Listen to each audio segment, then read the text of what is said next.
ಅಶ್ಲೀಲ ಮೆಸೇಜ್ ಮಾಡಿದ್ದೇ ಕೊಲೆಗೆ ಕಾರಣ ಮತ್ತು ಸಮರ್ಥನೆ ಅನ್ನುವುದಾದರೆ ಈಗಲೂ ಮಾಡ್ತಾ ಇದ್ದಾರೆ ನನಗೆ. ಆ ದುಷ್ಟ ದುರುಳ ಮನುಷ್ಯ ಅನ್ನೋದಕ್ಕೆ ಮನಸ್ಸಿಲ್ಲ ನನಗೆ. ಕ್ರಿಮಿ ಅದು ದರ್ಶನ್. ಆತನ ಫ್ಯಾನ್ಗಳು ಅನ್ಕೊಂಡಿದ್ದವರ ಮೆಸೇಜ್ಗಳು ಇನ್ನೂ ಈಗಲೂ ಬರ್ತಾ ಇದ್ದಾವೆ ನನಗೆ.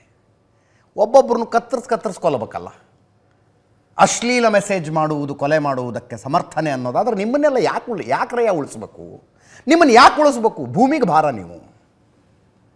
ಅದೇ ಸಮರ್ಥನೆ ಅನ್ನೋದಾದರೆ ಅರೆ ಯಾಕೆ ಈ ಕುಟುಂಬ ಎಲ್ಲ ಚಾನಲ್ಗೂ ಮಾತಾಡಿದ್ದಾರೆ, ನಮ್ಮ ಚಾನಲ್ಗೂ ಮಾತಾಡಿದ್ದಾರೆ, ಯಾಕೆ ಇದನ್ನು ಇನ್ನೊಂದು ಸಲ ಪ್ರೈಮ್ ಟೈಮಲ್ಲಿ ತೋರಿಸ್ತಿದ್ದೀನಿ ಅಂದರೆ ಅವರು ಮುಖ ನೋಡಿಕೊಂಡಾಗ ಒಂದು ಸಲ ನಿಮಗೆ ನಿಮ್ಮ ತಂದೆ ತಾಯಿ ನೆನಪಾಗ್ತಾರಾ?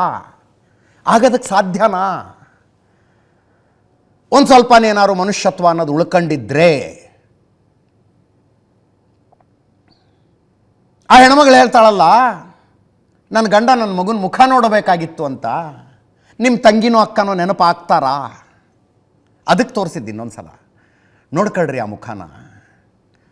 ಜೈಕಾರ ಹಾಕೋದಕ್ಕಿಂತ ಮುಂಚೆ, ಜಿಂದಾಬಾದ್ ಹೇಳೋದಕ್ಕಿಂತ ಮುಂಚೆ ಅಲ್ಲಿ ಬಂದು ಪೊಲೀಸ್ ಸ್ಟೇಷನ್ ಮುಂದೆ ನಿಂತ್ಕೊಂಡು ಡಿ ಬಾಸ್ ಅಂತ ಕೂಗೋದಕ್ಕಿಂತ ಮುಂಚೆ ಒಂದು ಸಲ ಆ ಮುಖ ನೋಡ್ಕೊಳ್ರಿ ಅಂತ.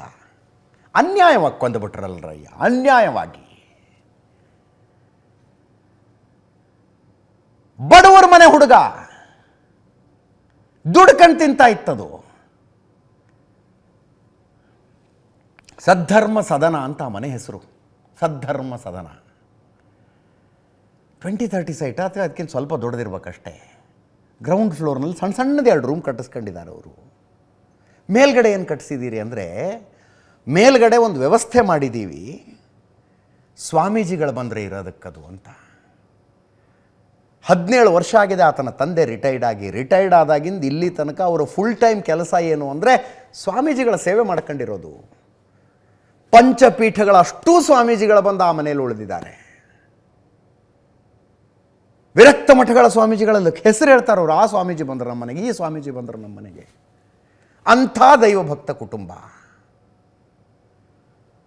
ಮಗ ಮೆಸೇಜ್ ಹಾಕಿದ್ನ, ಮೆಸೇಜ್ ಅಶ್ಲೀಲವಾಗಿತ್ತ. ದರ್ಶನ್ ಅನ್ನುವ ಈ ದುರುಳನಿಗೆ ಒಂದು ಫೋನ್ ಎತ್ಕೊಂಡು ಚಿತ್ರದುರ್ಗದ SP ಗೆ, ಸರ್ ನಿಮ್ಮ ಊರವನೊಬ್ಬ ನನ್ನ ಹೆಂಡ್ತಿಗೆ ಹಿಂಗೆಲ್ಲ ಮಾಡ್ತಾ ಇದ್ದಾನೆ, ಸ್ವಲ್ಪ ವಿಚಾರಿಸ್ಕೊಳ್ಳಿ ಅಂದರೆ SP ತಲೆ ಮೇಲೆ ಹೊತ್ಕೊಂಡು ಮಾಡ್ತಿದ್ರು ಆ ಕೆಲಸನ. ದರ್ಶನ್ ಫೋನ್ ಮಾಡಿದ್ದಾರೆ ನನಗೆ, ಡಿ ಬಾಸ್ ಫೋನ್ ಮಾಡಿದ್ದಾರೆ ನನಗೆ, ಚಾಲೆಂಜಿಂಗ್ ಸ್ಟಾರ್ ಫೋನ್ ಮಾಡಿದ್ದಾರೆ ಅಂತ SP ತಲೆ ಮೇಲೆ ಹೊತ್ಕೊಂಡು ಮಾಡ್ತಿದ್ದಾರೆ. ಒಂದು ಕಂಪ್ಲೇಂಟ್ ಬರೆದು ಕೊಟ್ಟಿದ್ರೆ, ದರ್ಶನ್ ಅಂತ ಸೈನ ಕಂಪ್ಲೇಂಟ್ ಬರೆದು ಕೊಟ್ಟಿದ್ರೆ ಆತನನ್ನು ಸ್ಟೇಷನ್ಗೆ ಕರೆಸ್ಕೊಂಡು ಸ್ಟೇಷನ್ನಲ್ಲಿ ಏನು ಮಾಡಬೇಕೋ ಮಾಡ್ತಿದ್ರಲ್ರಯ್ಯ.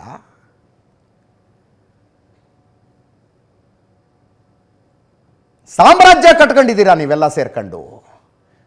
ಕಂಡವ್ರ ಮನೆ ಮಕ್ಕಳನ್ನ ರಾತ್ರೋರಾತ್ರಿ ಹಾಡ ಹಗಲೇ ಕಿಡ್ನಾಪ್ ಮಾಡ್ಕೊಂಡು ಬಂದು ಆ ಶೆಡ್ನಲ್ಲಿ ಹಾಕ್ಕೊಂಡು ಬಡದು ಸಾಯಿ ಬಡಿತೀರಲ್ಲ, ಸಾಮ್ರಾಜ್ಯ ಕಟ್ಕೊಂಡಿದ್ದೀರಾ.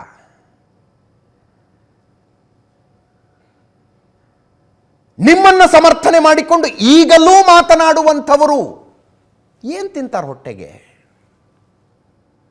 ಈಗಲೂ ಏನು ತಿಂತಾರೆ ಹೊಟ್ಟೆಗೆ ಅವರು? ನನಗೆ ಸಂಶಯ ಇರೋದದು.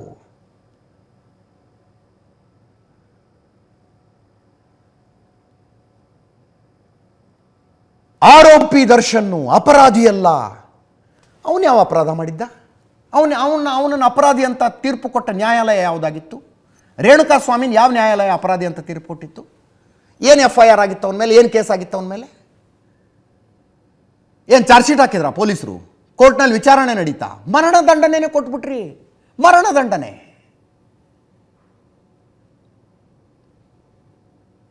ಅದಕ್ಕೆ ಹೇಳಿದ್ದು ನಾನು ಆರಂಭದಲ್ಲಿ, ಗೊತ್ತಿದ್ದೋ ಗೊತ್ತಿಲ್ಲದೆಯೋ ದರ್ಶನ್ ಅಭಿಮಾನಿಗಳಿಗೆ ನಾನೇನಾದ್ರು ಹರ್ಟ್ ಮಾಡಿದರೆ ಬಾಯಿ ಬಡ್ಕಳಿ.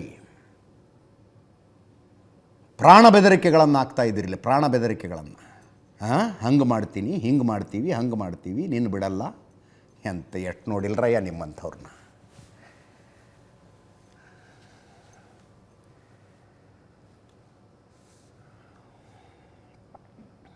ಈ ಕೇಸ್ನಲ್ಲೇನಾದರೂ ಈ ಮನುಷ್ಯ ಹೊರಗೆ ಬಂದು ಈತನ ಮತ್ತೊಂದು ಸಿನಿಮಾನ ಈತನ ಅಭಿಮಾನಿಗಳು ಹಿಟ್ ಮಾಡಿದ್ರೆ ಈ ಸಮಾಜ ಸತ್ತು ಹೋಗಿದೆ ಅಂತ ಅರ್ಥ. ಸತ್ತು ನಾರ್ತಾ ಇದೆ, ಕೊಳತು ಹೋಗಿದೆ ಈ ಸಮಾಜ ಅಂತ ಅರ್ಥ. ಸಮಾಜದ ಆತ್ಮಸಾಕ್ಷಿ ಕೊಳತು ಹೋಗಿದೆ ಅಂತ ಅರ್ಥ. ಹೆಂಡ್ತಿನ ಬಡದ, ಹೊರಗೆ ಬಂದ, ಸಿನಿಮಾ ಮಾಡ್ತಾನೆ. ಅಲ್ಲಿ ಏನೋ ಬಾರ್ನಲ್ಲಿ ವೇಟ್ರ್ಗಳನ್ನು ಬಡ್ದ. ಆ ಹೋಟೆಲ್ ಹೆಸರು ಹೇಳ್ತಾ ಇದ್ರು. ನಮ್ಮ ಡೆಸ್ಕ್ನಲ್ಲಿ ಹೋಗಿ ಕೂತ್ಕೊಂಡ್ರೆ ಆ ಕಥೆಗಳು ಬರ್ತವೆ ಬರ್ತವೆ ಬರ್ತವೆ ಅಂದರೆ, ಆ ಹೋಟೆಲ್ಗೆ ದರ್ಶನ್ ಮಾಲೀಕರು ಬಂದು ಕೈ ಮುಗಿದು ಕೇಳ್ಕೊಂಡ್ರ, ದಯವಿಟ್ಟು ಇನ್ಮೇಲೆ ಬರಬೇಡ ಮಾರಾಯ ನಮ್ಮ ಹೋಟೆಲ್ಗೆ ಅಂತ ಕೇಳ್ಕೊಂಡ್ರ. ಅದಾದಮೇಲೆ ಇನ್ನೊಂದು ಹೋಟೆಲಿಗೆ ಶಿಫ್ಟ್ ಆಗಿದ್ದು ಮೈಸೂರಿನಲ್ಲಿ. ಅದ್ರ ವೇಟ್ರನ್ನ ಬಡ್ದ, ಸಿನಿಮಾ ಮಾಡ್ತಾನೆ. ಹೋಗಿ ನೋಡ್ತಾರೆ ಜನ. ಆಯಿತು, ಕಲೆನೇ ಬೇರೆ, ಪರ್ಸ್ನಲ್ ಲೈಫೇ ಬೇರೆ ಅನ್ನುವ ಮ್ಯಾಚುರಿಟಿ ಇವರಿಗಿದೆ. ಅಂದರೆ ನಾವು ಸಿನಿಮಾ ನೋಡ್ತೀವಿ ಸರ್, ಇದರಲ್ಲಿ ಏನು ಮಾಡಿದ್ದಾನೆ ಒದ್ದು ಒಳಗೆ ಹಾಕಲಿ, ಅದರಲ್ಲೇ ನಾವ್ಯಾಕೆ ಸಮರ್ಥನೆ ಮಾಡಿಕೊಳ್ಳೋಣ ಅಂಥೇಳಿ ನೋಡೋಣ.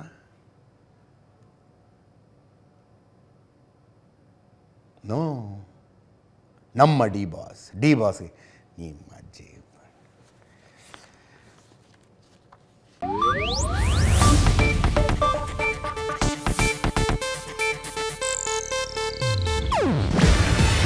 ಇದು ಏಷ್ಯಾನೆಟ್ ನ್ಯೂಸ್ ನೆಟ್ವರ್ಕ್ ಪ್ರಸ್ತುತಿ. ನೀವು ನೋಡ್ತಿದ್ದೀರಾ ಏಷ್ಯಾನೆಟ್ ಸುವರ್ಣ ನ್ಯೂಸ್.